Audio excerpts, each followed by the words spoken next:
Hello, Altoids fans. I'm Kevin Ripa, and this is my Sans 3 Minutes Max.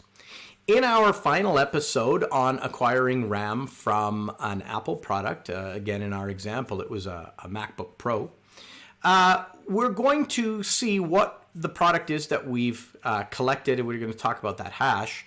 And I want to just point out a couple of pitfalls that you may run up against. So let's have a look at where we left off.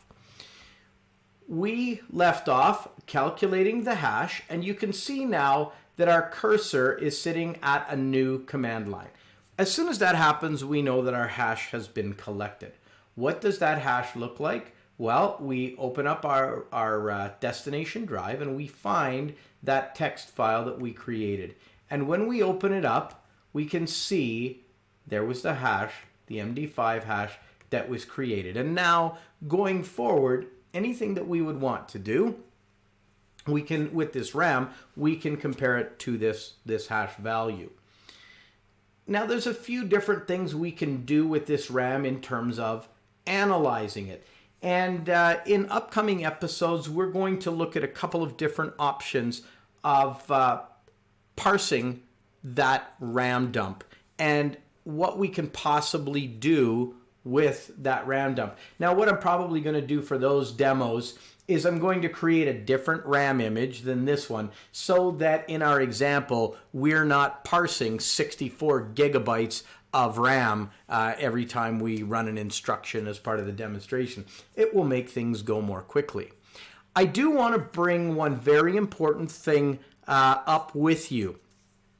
It is possible on especially the M1s, the new MacBooks, MacBook Pros, MacBook Airs with the M1 chip, as well as when you upgrade to Big Sur, that these instructions are not going to work as planned.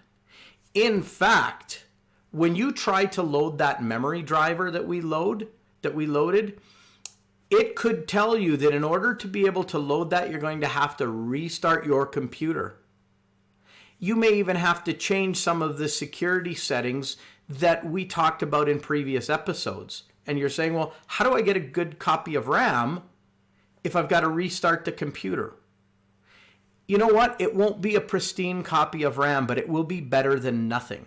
And in our demonstrations, I'm going to show you some artifacts that we'll pull out of the RAM, out of a RAM on a machine that's been restarted. And you're going to see the age of some of the artifacts that are in there. So even a restart doesn't just blow up the RAM completely. So we'll see that in an upcoming episode. In the meantime, and in between time, that's it. Another episode of 3 Minutes Max.